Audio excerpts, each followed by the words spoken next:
So hey guys, welcome back to another video and I hope कि तुम लोग बहुत ही ज्यादा अच्छे और मजे में होगे। वीडियो में आगे बढ़ने से पहले कहना चाहूंगा कि अगर इससे पहले का एपिसोड अभी तक चेकआउट नहीं किया है तो पहले जाओ और जाके उसे देख लो, वरना यहाँ पर तुम्हें कुछ समझ नहीं आने वाला। और जिन लोगों ने ऑलरेडी देख रखा है तो उनके लिए शुरू करते हैं आज का ये वाला एपिसोड। तो जैसा कि हमने पिछले एपिसोड में देखा था, शिहाओ टाइम के एक अलग ही डायमेंशन में पहुंच जाता है, जहां पर उसे मारने के लिए एंडलेस पास्ट की टाइम लाइन को ब्रेक करके एक इमोर्टल किंग लेवल का कल्टीवेटर आ गया था, जो कि शिहाओ को जान से मार देना चाहता था। लेकिन तभी यहाँ पर जैसे ही वो शिहाओ पे अटैक करता है तो हम देखते हैं यहाँ पर रूथलेस एम्परर आ जाती है और वो आकर शिहाओ की जान बचा लेती है, जहाँ पर वो अपने मास्क को एक वॉश में बदलकर क्रिम्सन किंग को उसके अंदर ट्रैप कर देती है। साथ ही हमने देखा था कि जिस टाइमलाइन से वो आया था उसी टाइमलाइन को यहाँ पर रूथलेस एम्परर अपने फाइनल अटैक से इरेज कर देती है। पर वो जानती थी कि ये बस कुछ ही वक्त के लिए है, लेकिन अगर इमॉर्टल किंग शिहाओ को यहाँ पर मारने के लिए आया है तो जाहिर है शिहाओ में कुछ ना कुछ बात तो जरूर होगी। यहाँ पर वो एक पर्सन को याद करते हुए कहने लगती है कि लगता है कि ये वही पर्सन है जो कि आने वाली डेस्टिनी को पूरी तरह से चेंज करके रख देगा। जिसके साथ ही रूथलेस एम्परर यहाँ से चली जाती है और वो फेरी भी यहाँ से चली जाती है, लेकिन जाते हुए वो यहाँ पर उस इमोर्टल किंग की बॉडी से मिले हुए उन इमोर्टल स्टोन्स को शिहाओ को दे देती है। जिसके बाद शिहाओ भी अपने हायर डायमेंशन में आ जाता है, जहाँ पर उसके दोस्तों को कुछ लोग परेशान कर रहे थे, लेकिन शिहाओ मू शेन को उनके पास भेजकर उन्हें सबक सिखाने के लिए कहता है। और अब आगे तो हमारे इस एपिसोड के स्टार्टिंग में हम मू शेन को देखते हैं, जो कि शिहाओ के कहने पर त्यान शेन एकेडमी के उन वॉरियर्स पर जो कि शिहाओ के दोस्तों को ट्रेजर्स की वजह से परेशान कर रहे थे, वो यहाँ पर उन्हें अपने 5 एलिमेंट की पावर का इस्तेमाल करके सबक सिखा रहा था। जहाँ पर हम देखते हैं कि वो फिनिक्स फायर वॉल से उन पर अटैक करना शुरू कर देता है, जिससे बचकर हम देखते हैं कि त्यान शेन एकेडमी के जितने भी डिसाइपल थे वो भागने लगते हैं। इधर ये दोनों तो काफी ज्यादा खुश हो रहे थे। यहाँ पर हम देखते हैं कि उसका गुस्सा उसके अटैक से ही जाहिर हो रहा था, जिसे देखकर शिहाओ भी मन में कहने लगता है कि आखिर ये इतने गुस्से के साथ अटैक क्यों कर रहा है। इसी के साथ हम मू शेन को देखते हैं, जहाँ पर वो अपने मास्टर की कही हुई बातें याद कर रहा था। वो बताते हैं 9 हेवन एंड 10 अर्थ के जो लोग हैं, ये लोग भले ही इंसान जैसे दिखते हो, लेकिन ये अंदर से पूरी तरह से डीमन है। इनके अंदर इंसानियत नाम की कोई चीज भी नहीं है, जिससे तुम्हें समझना होगा कि उनका खात्मा करना कितना ज्यादा जरूरी है। लेकिन अब मू शेन सच्चाई जान चुका था कि जैसा उसे बताया गया था, अब तक यहाँ के लोगों के बारे में वो सब कुछ गलत था और कहीं ना कहीं उसे इस बात का दुख भी हो रहा होता कि उससे झूठ बोला गया। यहाँ पर मू शेन बहुत ही ज्यादा कंफ्यूज था कि आखिर कौन सी बात सच है और कौन सी झूठ, जिस वजह से चारों तरफ तबाही मचने लगती है। लेकिन तभी यहाँ पर शिहाओ आकर उसे कंट्रोल करता है और कहता है कि यहाँ पर बस एक मामूली सा झगड़ा हुआ है, तो इसे इतने हाइपर लेवल तक ले जाने की कोई जरूरत नहीं। जो देखकर और सुनकर त्यान शेन एकेडमी के वो वॉरियर्स शिहाओ का शुक्रिया अदा करने लगते हैं। जो देखकर शिहाओ उनसे कहता है कि इतना खुश होने की जरूरत नहीं है, क्योंकि तुम्हें अपने ट्रेजर्स और टेक्निक्स मेरे साथ शेयर करने होंगे। जिस पर उनमें से एक बंदा कहने लगता है कि तुम्हारे जैसा बेशर्म इंसान मैंने आज तक कहीं नहीं देखा, तुम तो दिन दहाड़े हमें लूट रहे हो। जो सुनकर तो अब मू शेन को गुस्सा आ जाता है और वो उनके पीछे जाकर उन्हें एक जोरदार किक मारता है, जिसके अगले पल हम देखते हैं कि यहाँ पर वो सारे डिसाइपल डर के मारे शिहाओ को अपने सभी ट्रेजर्स और टेक्निक दिखाते हैं। लेकिन शिहाओ को इनमें कुछ खास दिलचस्पी नहीं होती, जिस वजह से वो उन्हें वो लेता है और उठा के दूर फेंक देता है। लेकिन तभी उनमें से एक जेड स्क्रिप्चर पर उसकी नजर पड़ जाती है, जिसे देखकर वो भी हैरान हो जाता है। और फिर उसे याद आता है कि जब वो एंशिएंट ओल्ड टोम्ब के अंदर गया था, जहां पर उसने इन जेड स्क्रिप्चर्स को हासिल करने की कोशिश की थी, लेकिन वो इसमें नाकाम हो गया था। जिसके बाद शिहाओ उस स्क्रिप्चर को रखते हुए कहता है, मैंने उम्मीद नहीं की थी कि ये मुझे इतनी आसानी से मिल जाएगा। लेकिन जैसे ही वो अपने पास रखने लगता है, यहाँ पर एक पोर्टल ओपन होता है और उसमें से एक बंदा बाहर आता है, जिसका नाम वांग चाओ होता है। और वो कहने लगता है कि तुम्हें अपनी लिमिट्स को ऐसे क्रॉस नहीं करना चाहिए। जिसके बाद हमें पता चलता है कि असल में ये हेवनली गॉड रियलम में वांग ब्रांच का ही एक मेंबर है। जिसके बाद ये बंदा शिहाओ से कहने लगता है कि भले ही हमारी यंग लेडी वांगशी ने तुम्हें अपना बैटल स्लेव बनाया है, लेकिन तुम अपनी लिमिट्स को क्रॉस कर रहे हो और तुम वांग फैमिली के ही डिसाइपल को लूटने की कोशिश कर रहे हो। यहाँ पर उसकी बात सुनकर मू शेन को गुस्सा आने लगता है, लेकिन इससे पहले कि वो अटैक करता, शिहाओ खुद आगे बढ़ता है और सीधा जाकर उल्टे हाथ से एक जोरदार थप्पड़ उसके मुंह पे दे मारता है, जिससे वो बंदा बहुत दूर जाके गिरता है। और फिर शिहाओ यहाँ मौजूद उन वॉरियर्स से पूछता है कि आखिर ये कौन है, जिस पर वो बताने लगते हैं कि ये बंदा वांग फैमिली का ही एक मेंबर है और इसके ग्रैंडफादर वांग फैमिली का मुखिया है। जो सुनकर शिहाओ कहने लगता है कि अच्छा, अब मैं सारी बात समझ गया। तभी तो मैं सोचूं कि आखिर इस बंदे में इतना ज्यादा एटीट्यूड कहाँ से आ रहा है। और फिर वो उसके पास जाने लगता है, जिसे देखकर वांग चाओ कहने लगता है कि आखिर तुम्हारी हिम्मत कैसे हुई मुझ पर हाथ उठाने की, तुम्हें नहीं पता। लेकिन मैं तुम्हें तुम्हारी जानकारी के लिए बता दूं कि तुम्हारे सिर पर ये जो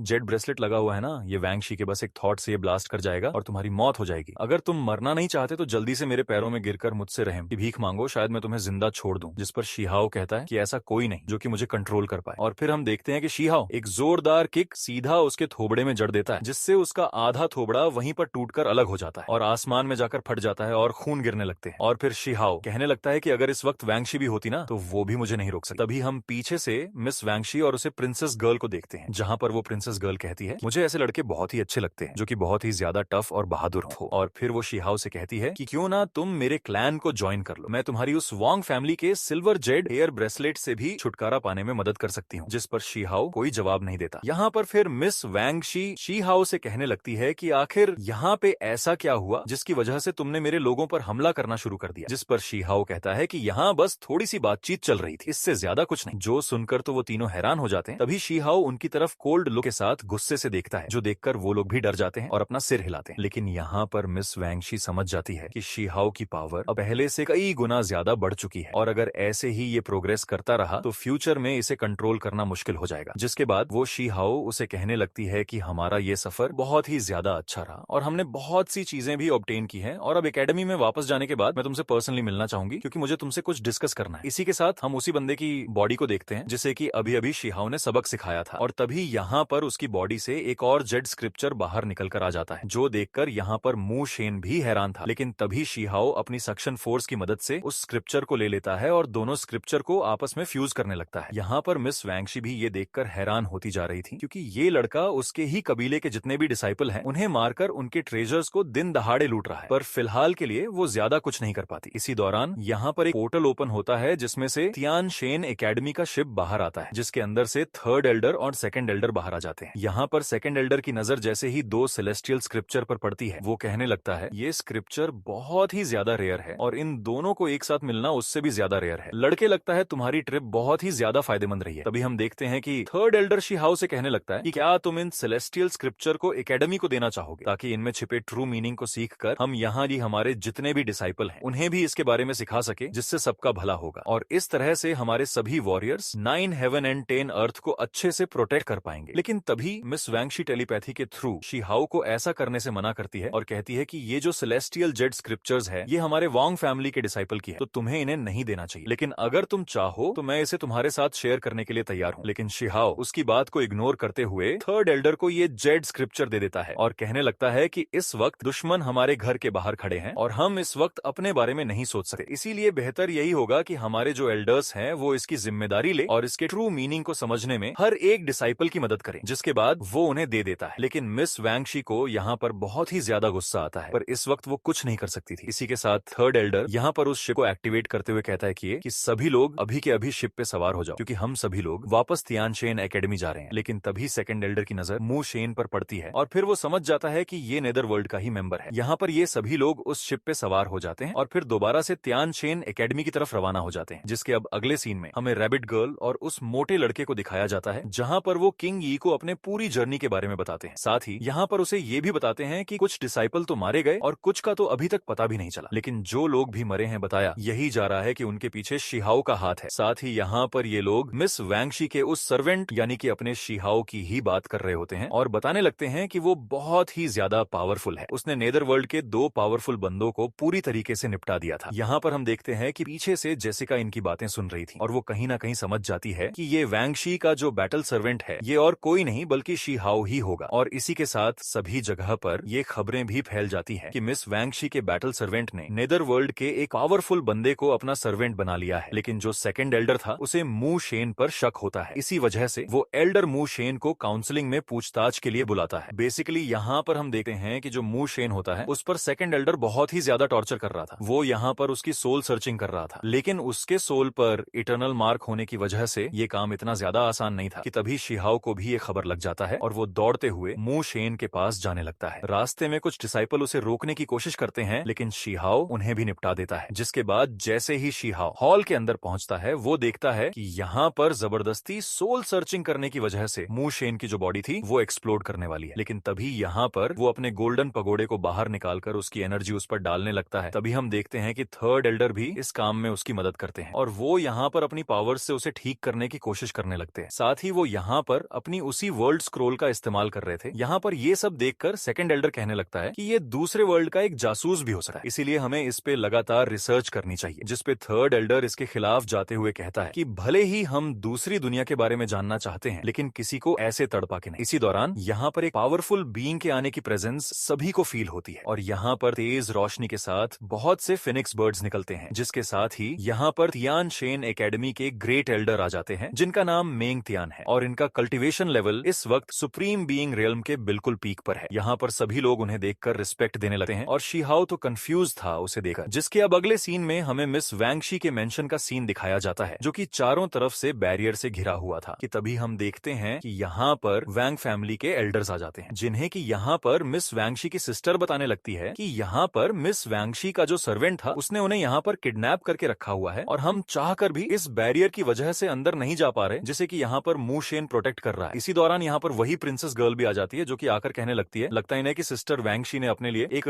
अच्छा लड़का ढूंढ लिया और अगर वो उससे शादी करने को तैयार है तो आप लोग इतने परेशान क्यों हो रहे हो? जो कुछ भी हो रहा है उसकी मर्जी से हो रहा है। जिस पर वो एल्डर गुस्से के साथ कहता है कि ऐसा कुछ भी नहीं हो सकता क्योंकि मिस वैंगशी की ऑलरेडी एंगेजमेंट हो चुकी है, तो वो यहाँ पर इस सर्वेंट के साथ क्या कर रही है। जिसके बाद वो एल्डर यहाँ पर मू शेन के पास जाकर कहने लगता है कि जल्दी से हमारे रास्ते से हट जाओ वरना तुम्हारा अंजाम यहाँ पर बहुत ही ज्यादा बुरा होगा। कि तभी यहाँ पर शीहाओ की आवाज आती है जो कि उनसे कहता है कि आखिर किस में इतना दम आ चुका है कि यहाँ पर मुझे आकर डिस्टर्ब करे। क्या तुम लोगों को नजर नहीं आ रहा कि यहाँ पर मैं और मिस वैंगशी कल्टीवेट कर रहे हैं? जो सुनकर उस एल्डर को मिर्ची लग जाती है और वो अपने सारे डिसाइपल से कहता है कि इसी वक्त इस बैरियर को डिस्ट्रॉय कर दो। जिसके बाद वो सारे डिसाइपल उस बैरियर पर अटैक करने लगते हैं, लेकिन सामने मू शेन खड़ा था जो कि इमीडिएटली एक पाम अटैक करके इन्हें दूर पटक देता है। जो देखकर वो एल्डर यहाँ पर शीहाओ से कहने लगता है कि क्या तुम भूल चुके हो कि तुम्हारे सर पर हमारे वांग फैमिली का ब्रेसलेट लगा है जिसकी वजह से हम जब चाहे तुम्हें मार सकते हैं। जिस पर शीहाओ कहता है अपनी बकवास बंद करो, तुम कुछ ज्यादा ही बोल रहे हो, जिससे उस एल्डर को और भी ज्यादा गुस्सा आ जाता है। लेकिन तभी यहाँ पर फिर मू शेन कहने लगता है तुम बहुत ही ज्यादा कमजोर हो, तुम्हारी इतनी औकात नहीं है कि तुम मुझे हरा दो, जाओ जाकर अपने किसी बड़े को भेजो। तभी हम देखते हैं कि उस एल्डर को और भी ज्यादा गुस्सा आ जाता है और वो कहने लगता है कि मैं सबसे पहले आज यहाँ पर तुम्हें निपटाऊंगा, फिर उस बैरियर के अंदर जो तुम्हारा साथी मौजूद है उसे मारूंगा। वो बस एक मामूली सा बैटल सर्वेंट, उसके अंदर बहुत अकड़ आ चुकी है। जिसके बाद वो एल्डर यहाँ पर अपना एक और अटैक उस पर कर देता है, जो देखकर मू शेन भी अपना एक और अटैक करके उल्टा उसी के हमलों को डिस्ट्रॉय कर देता है, जिससे यहाँ पर एक बहुत बड़ा एक्सप्लोजन भी होता है, जिसके इम्पैक्ट की वजह से वो एल्डर सीधा जमीन में जा गिरता है। यहाँ पे हम देखते हैं कि वो एल्डर तुरंत ही अपने पास से एक क्रिस्टल को निकालकर उस बैरियर की तरफ थ्रो कर देता है, जिससे यहाँ पर एक जाइंट सा स्पिरिचुअल ड्रैगन आ जाता है। यहाँ पर वो जाइंट सा ड्रैगन आते साथ ही मू शेन को पूरी तरीके से सप्रेस करने लग जाता है और कहता है कि तुम्हारे पास बहुत ही ज्यादा टैलेंट है, लेकिन मैं नहीं चाहता कि तुम्हारा टैलेंट आज यहाँ पे वेस्ट हो जाए, इसलिए चुपचाप सरेंडर कर दो। जिसपे मू शेन अपनी पावर्स को एक्टिवेट करते हुए कहता है कि तुम्हारी इतनी औकात नहीं कि तुम मुझे सिखाओ कि मुझे क्या करना चाहिए और क्या नहीं। लेकिन वो ड्रैगन कुछ कर पाता तभी यहाँ पर शीहाओ अपने बैरियर को हटा के आ जाता है और वो मू शेन के सामने आकर खड़ा हो जाता है और फिर उस एल्डर से कहता है कि आखिर तुम्हारी हिम्मत कैसे हुई यहाँ पर आकर इतना बड़ा हंगामा करने की। यहाँ पर शीहाओ को देखते साथ ही वांग फैमिली का वो एल्डर समझ जाता है कि ये वही बंदा है जिसके बारे में चारों तरफ चर्चे हो रहे, लेकिन चाहे ये जितना भी पावरफुल क्यों ना हो, जब तक इसके सिर पर वो ब्रेसलेट लगा है हम इसे कंट्रोल कर सकते हैं। यही सोचकर वो एल्डर शीहाओ को धमकाने लगता है और कहने लगता है कि जरा हद में रहो, तुम सिर्फ हमारे सर्वेंट हो ना कि इस तियान शेन एकेडमी के डिसाइपल, इसलिए अपनी औकात में रहो। जिस पर शीहाओ कहने लगता है कि मैं इस चीज को अच्छे से क्लियर कर देना चाहता हूँ, मैंने पहले ही कह दिया था कि मैं तुम्हारे मिस वैंगशी का कोई सर्वेंट नहीं हूँ, बल्कि मैं उसका एक दोस्त हूँ। जो सुनकर उस एल्डर को गुस्सा आ जाता है कि तभी यहाँ पर आसमान में हलचल होती है और एक पावरफुल डिवाइन एनर्जी निकलती है जो कि उस स्पिरिचुअल ड्रैगन की बॉडी को पूरी तरह से डिस्ट्रॉय कर देती है। जहाँ पर हम आसमान में एक डिवाइन फिगर को देखते हैं जो कि तियान शेन एकेडमी के ग्रेट एल्डर की होती है। जिसके बाद वो यहाँ पर सभी को बताने लगता है कि यहाँ पर जिसे तुम एक वॉर सर्वेंट समझ रहे हो वो कोई वॉर सर्वेंट नहीं बल्कि आज से मेरा एक पर्सनल डिसाइपल है। जो सुनकर यहाँ पर सभी लोग हैरान हो जाते हैं और फिर यहाँ पर जो ग्रेट एल्डर थे वो यहाँ पर शीहाओ को अपना टोकन दे देते हैं। इसी के साथ यहाँ पर वो शीहाओ को अपने 5 डिवाइन पैलेस में से एक पैलेस दे देते हैं जो कि पूरी तियान शेन एकेडमी में कल्टीवेट करने के लिए सबसे बेहतरीन जगह में से एक है। और अब इनमें से एक जगह शीहाओ को मिल गया है जहाँ पर जाकर वो बहुत ही आराम से कल्टीवेट कर सकता है। जिसके साथ ही यहाँ पर मिस वैंगशी भी आ जाती है। तभी यहाँ पर जो एल्डर था वांग फैमिली का, वो वैंगशी से पूछने लगता है कि क्या आप ठीक हैं, कहीं इसने आपके साथ कुछ गलत तो नहीं किया। जिस पर मिस वैंगशी नाम है जवाब देते हुए कहती है कि क्या तुम लोगों का दिमाग ठीक है, मुझे हमारे लास्ट मिशन के दौरान एक स्क्रिप्चर मिला था जिसे मैं अंडरस्टैंड नहीं कर पा रही थी और यहाँ पर ये बस मेरी उसमें हेल्प कर रहा था। यहाँ पर हम देखते हैं कि वो जो एल्डर और बाकी सब होते हैं उसे इसकी बात पर यकीन नहीं होता। जिस पर वैंगशी कहती है कि आखिर तुम लोग को हो क्या गया है। कि तभी वो एल्डर कहने लगता है कि माफ करना, लेकिन बेहतर यही होगा कि आप अपने इस बैटल सर्वेंट को थोड़ा सबक सिखाएं क्योंकि ये बहुत ज्यादा बदतमीज होता जा रहा है। हम यही चाहेंगे कि आप अपने ब्रेसलेट की पावर का यूज करते हुए इसे एक अच्छा सबक सिखाएं। यहाँ पर मिस वैंगशी कुछ कहती है उससे पहले ही शीहाओ को गुस्सा आ जाता है और वो अपनी पावर की ओरा को एनालाइज करते हुए कहता है कि तुम लोगों का दिमाग तो ठीक है, क्या तब से ये ब्रेसलेट ब्रेसलेट लगा रखा है? मेरी नजरों में ये बस एक मेटल का पीस है जिसे कि मैं जब चाहे तोड़ सकता हूँ। जो कहते साथ ही शिहाओ अपने पावर की ऑरा एनालाइज करता है और थंडर एनर्जी का इस्तेमाल करते हुए यहाँ पर उस ब्रेसलेट को तोड़ने की कोशिश में लग जाता है, लेकिन इससे शिहाओ की प्रीमोडाइल सोल बाहर आती है, पर यहाँ पे उसे कोई भी नुकसान नहीं होता। और साथ ही यहाँ पर शिहाओ के पीछे एक जाइंट सा फॉर्मेशन भी बन जाता है और अगले ही पल हम देखते हैं कि उसकी जो प्राइमोर्डियल सोल थी वो यहाँ पर सोल सी में वापस चली जाती है। इसी के साथ पास्ट का वो सीन हमें दिखाया जाता है जहाँ पर जो ग्रेट एल्डर थे उसने यहाँ पर शिहाओ को यही सोल प्रोटेक्टिंग सील दिया था, क्योंकि वो जानता है कि ये और कोई नहीं बल्कि हुआंग है, यानी कि अपना शिहाओ। लेकिन हुआंग ने उनसे रिक्वेस्ट की थी कि उसके ट्रू आइडेंटिटी को यहाँ पर छुपाया जाए, क्योंकि यहाँ उसके बहुत दुश्मन है, जिस पर हम देखते हैं कि यहाँ पे ग्रेट एल्डर भी मान जाते हैं। इसी के साथ हमें प्रेजेंट टाइम में शिहाओ को दिखाया जाता है जहाँ पर वो अपनी थंडर एनर्जी को कलेक्ट करते हुए उसे ब्रेसलेट पर डालने लगा है, जिससे वो उस ब्रेसलेट को 2 टुकड़ों में तोड़कर रख देता है, जिससे एक काफी बड़ा धमाका होता है जिससे सभी लोग शॉक्ड हो जाते हैं। और फिर शिहाओ उसे सभी दिखाते हुए उस ब्रेसलेट के पीसेस को भी डिस्ट्रॉय कर देता है, जिसके बाद वो यहाँ पर मिस वैंगशी को उस ब्रेसलेट की एनर्जी के क्रम्स देते हुए उससे कहने लगता है कि तुमने और मैंने उस एंशिएंट बैटलफील्ड में बहुत ही अच्छा समय बिताया था, लेकिन आज से हम दोनों के रास्ते अलग होते हैं और अब से अपना ख्याल रखना। जो कहते साथ ही शिहाओ और मू शेन दोनों ही यहाँ से चले जाते हैं। यहाँ पर मिस वैंगशी शिहाओ को जाता हुआ देखकर थोड़ी दुखी थी, क्योंकि उसका ये सब करने का कोई इरादा नहीं था। बात तो सिर्फ इतनी है कि उसके क्लैन के लोगों का दिमाग घुटने पर है। और फिर हम देखते हैं कि जले पे नमक छिड़कने के लिए यहाँ पर वो प्रिंसेस गर्ल कहने लगती है कि तुम लोग कितने ज्यादा बेवकूफ हो, तुम लोगों ने अपने हाथों से एक बहुत ही रेयर जीनियस डिसाइपल को जाने दिया। तुम्हारी जगह अगर मैं होती तो सारी जिंदगी इसका अफसोस मनाती। जो कहकर वो भी यहाँ से चली जाती है। इसी के साथ हमें शिहाओ को दिखाया जाता है जहाँ पर वो अपने मेंशन में पहुंच जाता है। यहाँ पर फिर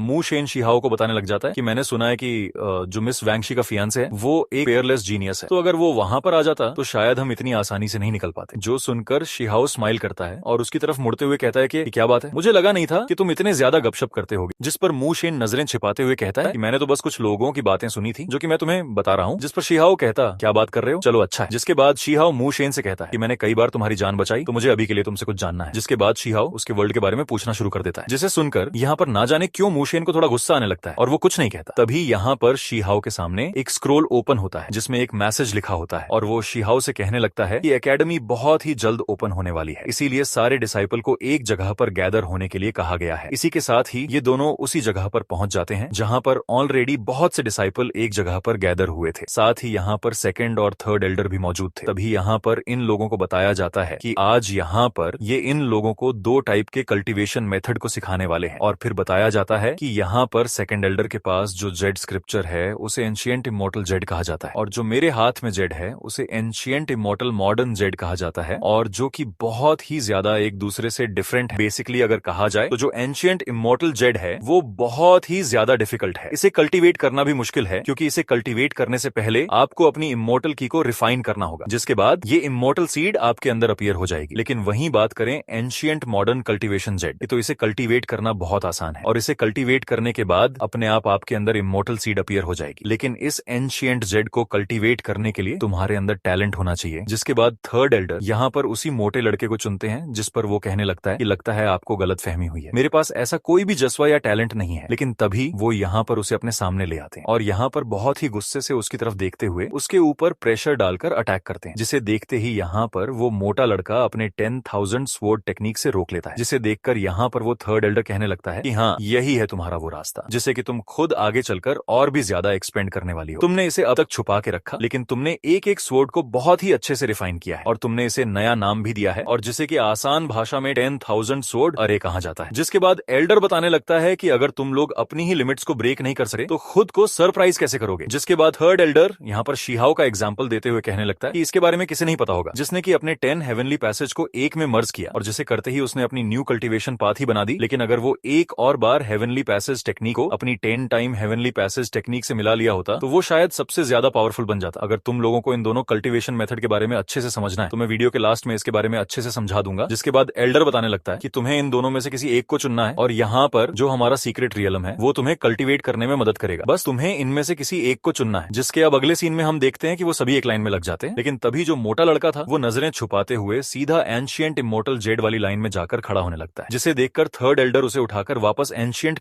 वाले जेड वाली लाइन में लाके पटक देता है। इसी दौरान हम देखते हैं कि अब शिहाओ की बारी आती है, जहां पर वो आगे बढ़ता है और सभी की नजरें उसी पे होती हैं। यहाँ पर शीहाओ आगे बढ़ रहा था और सभी लोग उसी को देख रहे थे और फिर हम देखते हैं कि शीहाओ यहाँ पर अपनी फिंगर मॉडर्न जेड वाले कल्टीवेशन मेथड की तरफ उठाता है, जो देखकर सेकंड एल्डर भी खुश होता है क्योंकि वो भी जानते थे कि शीहाओ टैलेंटेड है। फिर अगले ही पल हम देखते हैं कि शीहाओ अपने फिंगर को मोड़कर सीधा एंशिएंट कल्टीवेशन मेथड की तरफ कर देता है, जिसे देखकर सभी लोग हैरान हो जाते हैं। फिर शीहाओ उसी जेड स्क्रिप्चर को अपने हाथ में ले लेता है, जिसके बाद थर्ड एल्डर कहने लगते हैं कि आखिर इसने क्या कर दिया। तो अगर मैं उन दोनों कल्टीवेशन वाले सीन को अच्छे से और आसान भाषा में एक्सप्लेन करूं ना, तो परफेक्ट वर्ल्ड के इस एपिसोड में हमें दो तरह के कल्टीवेशन मेथड के बारे में बताया गया है, जिसमें जो एंशिएंट इमोर्टल कल्टीवेशन मेथड का यूज करके जो भी बंदा कल्टीवेशन करेगा ना, वो नॉर्मल कल्टीवेटर से काफी ज्यादा पावरफुल माना जाएगा। लेकिन यहाँ पर हमें एंशिएंट कल्टीवेशन के बारे में बताया गया है कि एक नॉर्मल कल्टीवेटर भी इमोर्टल एनर्जी को कल्टीवेट करने वाले पर्सन को सप्रेस कर सकता है, लेकिन इसके लिए उस पर्सन की अंडरस्टैंडिंग एंड कॉम्प्रिहेंशन बहुत ही ज्यादा डीप होनी चाहिए, जिसको समझाने के लिए उन्होंने यहाँ पर काओ यूशैंग यानी मोटे लड़के का एग्जाम्पल दिया है कि काओ यूशैंग ने अपनी अनमैच्ड किलिंग फॉर्मेशन को एक अलग ही लेवल तक कल्टीवेट कर लिया है, जिसका यूज करके वो इमोर्टल एनर्जी को कल्टीवेट करने वाले बंदे को भी सप्रेस कर सकता है। और दूसरा एग्जाम्पल यहाँ पे उन्होंने शीहाओ का दिया है, जिसने अपने 10 हेवनली पैसेज को एक में मर्ज करके एक अलग ही कल्टीवेशन पाथ भी बनाकर रख दिया, जिसका यूज करके शीहाओ 3 stand on immortal energy cultivate करने वाले बंदे को भी सप्रेस कर सकता है। यहाँ तक कि शीहाओ ना सिर्फ एंशिएंट कल्टीवेशन मेथड को कल्टीवेट किया है, यहाँ तक कि उसने इमोर्टल एनर्जी को भी कल्टीवेट किया है। हाँ, तो अब इतना लंबा चौड़ा भाषण देने के बाद ये वाला एपिसोड यहीं पर खत्म होता है। एंड आई होप कि तुम सबको आज का ये वीडियो काफी ज्यादा पसंद आई होगी। अगर हाँ, तो वीडियो को लाइक करना, चैनल पे नए हो तो सब्सक्राइब करना। तो मिलते हैं नेक्स्ट वीडियो में, तब तक के लिए बाय बाय।